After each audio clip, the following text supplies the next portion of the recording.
بسم الله الرحمن الرحيم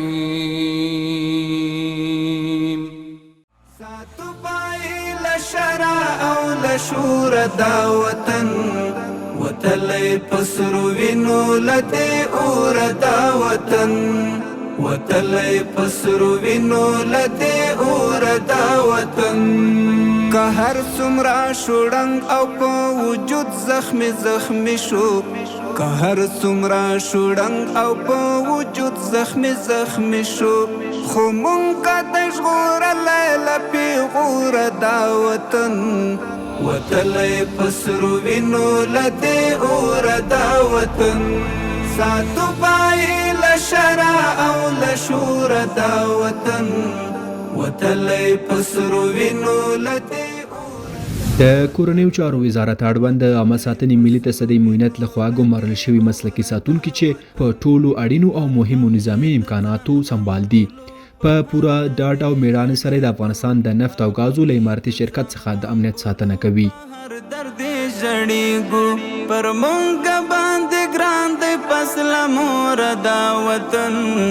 وتلی پسرو وینو لدې اور دا د افغانستان د نفت او ګازو امارتي شرکت د هیواد له مهمو امارتي ادارو څخه دی چې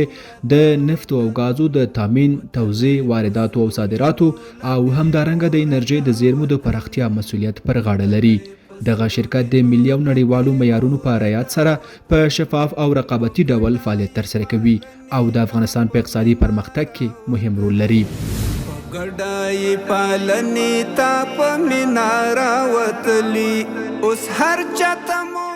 د عامه ساتنې ملي تصدۍ معاینت ساتونکو په مسلکي ډول د یاد شرکت امنیت تامین کړی او د خپلو ورځنیو فعالیتونو له لارې د افغانستان د نفت او ګازو امارتي شرکت لپاره یوه ډاډمن امنیتي فضا رامنځته کړې ده چې له امله یې د دې ادارې ټول کارکوونکي او مراجعین په ډاډ سره خپلو چارو ته دوام ورکوي.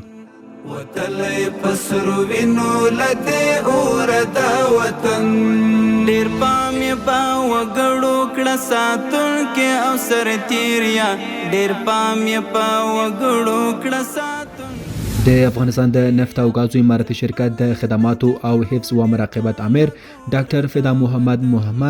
د عامه ساتنې ملي تصدۍ معاینت د مسلکي ساتونکو له امنیتي خدماتو او کړنو څخه رضایت څرګند کړ او زیاته کړه چې د یادو ساتونکو مسلکي وړتیاوې او د امنیت ساتنه د ستاینې وړ ده. دا چې دا شرکت د نفتي موادو په حصه کې فعالیت لري نو د دې محافظت او ساتنه هم یو له مهمو او اړینو چارو څخه ده. د نفت او ګاز امارتي شرکت ډېر مهم او اساس ځایونه چې په هغه کې د ذخایر د تخلیه او بارګیري ځایونه دي د یاد شرکت تاسیسات دي. دغه د محافظت عامې معاینت د دوی د ساتلو وظیفه پر غاړه لري نو په ډېر مسلکي او ښه ډول باندې دغه قطاع چې محافظتي قطاع ده او د نفت او ګاز امارتي شرکت د تاسیسات ساتي، ذخایر ساتي، د دوی امنیت یې خوندي کړی دی، ډېره ښه د کار فضا یې رامنځته کړې ده. موږ د دوی د دا کار کولو څخه راضي یو.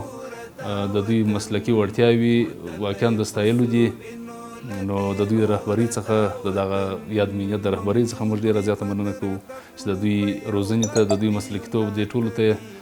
ښه پاملرنه کړې ده. الله پاک خیر ورکړي. همدارنګه د محافظتي قطعې قومندان مولوي محمد ظاهر همکار د امارت مشرانو او ولس ته ډاډ ورکوي چې د یاد شرکت امنیت د پوره اخلاص، زړورتیا او مسلکیتوب پر بنسټ تامین شوی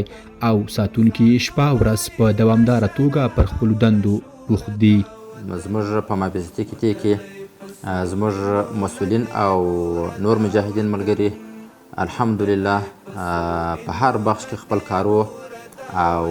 په خاصه توګه باندې بیا د دې شرکت و امنیت ته ډېر متوجه دي او زموږ مسؤلین ملګري او نور مجاهدین ښه هماهنګي سره لري او زموږ کوم مسؤلین ملګري د مربوطه قطعې چې دي هغه خپل پر مجاهدینو باندې وخت په وخت باندې ګرځي چې د هغو حال احوال څخه ځان خبروي. تاسې ته او خپلې رهبرۍ ته او ټول ولس ته ډاډ او اطمینان ورکوو چې په مربوطه شرکت کې او په سایټونو کې چې کوم مجاهدین ځای پر ځای سوي دي تاسې د پوره امنیت او د پوره سوکالۍ او ارامتیا څخه ډاډمن او اطمیناني اوسئ.